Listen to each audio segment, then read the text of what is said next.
नमस्कार दोस्तों, कैसे हैं आप लोग। उम्मीद करती हूँ आप लोग अच्छे होंगे। दोस्तों, आज मैं आप लोगों के समक्ष एक ज्ञानवर्धक कहानी लेकर आई हूँ। कहानी का शीर्षक है ब्रह्मा जी का जन्मदिन। एक बार ब्रह्मा जी अपने जन्मदिन पर अपने द्वारा बनाई गई सृष्टि के बारे में सोच रहे थे। उन्हें लग रहा था कि उन्होंने सृष्टि का विस्तार करके भूल की है। पशु तो आपस में लड़ते ही हैं, देव और असुर भी इससे मुक्त नहीं हैं। कई बार तो सुर और असुरों का युद्ध बहुत ही भयंकर होता है। वह इसी सोच में रहते थे कि किस प्रकार इन लोगों को सही पाठ पढ़ाया जाए। एक बार की बात है कि ब्रह्मा जी भगवान विष्णु का ध्यान कर रहे थे। उनका जन्मदिन निकट आ रहा था। वे चाहते थे कि अपना जन्मदिन में भगवान के चिंतन भजन में मगन होकर मनाएं। आखिर उनका जन्मदिन आया। वह प्रातः उठकर भजन पूजन करने लगे। भजन पूजन के बाद वह बैठकर संसार के बारे में सोच रहे थे। तभी उन्हें लगा कि चारों ओर से जय जयकार की ध्वनि आ रही है। उनके पुत्र नारद जी वीणा बजाते हुए हरि नाम का गायन करते हुए वहां आ पहुँचे। ब्रह्मा जी ने पूछा, वत्स नारद, यह कोलाहल कैसा? किसका स्वर सुनाई पड़ रहा है? लोग इधर ही बढ़े आ रहे हैं। ये कौन लोग हैं जो ब्रह्मलोक में धावा बोलने आ रहे हैं? नारद जी ने कहा, पिताजी, क्या आपको पता नहीं कि आज आपका जन्मदिन है? जन्मदिन मनाने के लिए सुर, असुर, मानव और पशु योनि के प्राणी भारी संख्या में आ रहे हैं। वे आपकी जय जयकार भी कर रहे हैं। नारद जी का कथन सुनकर ब्रह्मा जी सोच में पड़ गए। अब क्या किया जाए? ये लोग तो शांत वातावरण को अशांत करने आ रहे हैं। ऐसे कोलाहल में मैं भगवान का चिंतन भी नहीं कर सकता। यह सोचकर उन्होंने नारद जी से कहा, वीणापति, इन लोगों को रोको, समझाओ, यहाँ मत आने दो। यदि ये सभी लोग यहाँ आ गए तो ब्रह्मलोक की शांति भंग हो जाएगी।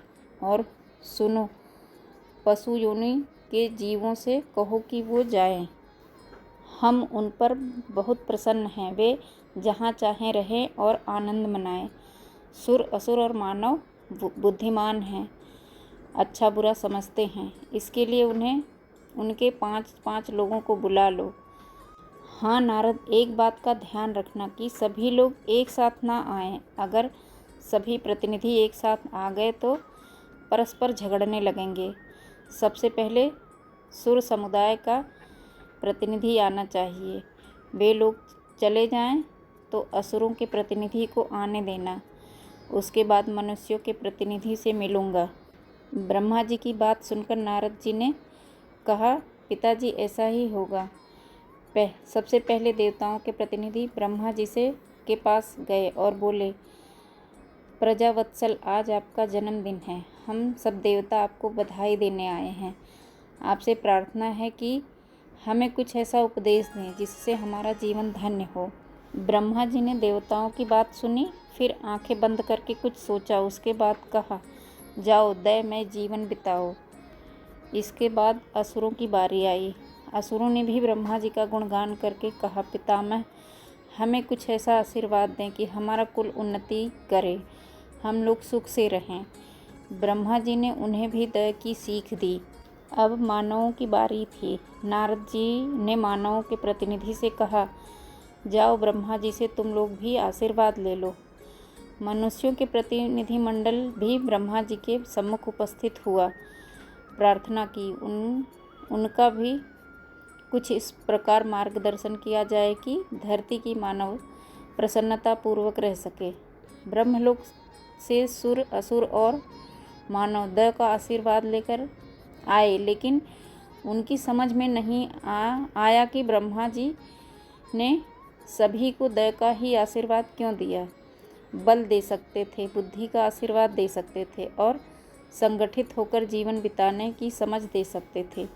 वे सब यह सोच ही रहे थे कि नारद जी वहाँ पहुँच गए। सब लोगों ने अपनी शंका नारद जी के सामने रखी।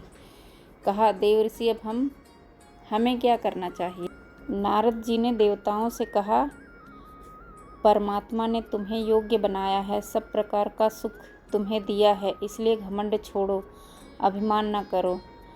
अब असुरों ने पूछा कि हमारे लिए क्या आज्ञा है।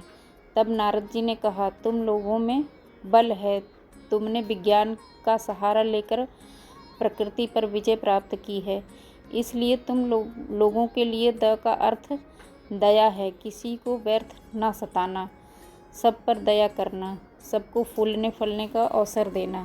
अब बारी मनुष्यों की आई। नारद जी ने उन्हें कहा, ब्रह्मा जी का कहना है कि तुम लोग दानमय जीवन बिताओ, जो कुछ अर्जित करो उसमें से 10वां भाग किसी निर्धन, अपाहिज या समाज के उपेक्षित लोगों के लिए निकाल दो। अगर तुम्हारे पास पैसा है, बल है, तो लोगों की भलाई के लिए तालाब खुदवाओ, धर्मशाला बनवाओ, जहाँ पथिक विश्राम कर सकें। इस प्रकार ब्रह्मा जी ने देव, असुर और मानव सभी को द का वरदान देकर जन्मदिन मनाया। धन्यवाद दोस्तों। अगर आपको कहानी अच्छी लगी हो तो लाइक करें, चैनल को सब्सक्राइब ज़रूर करें। धन्यवाद।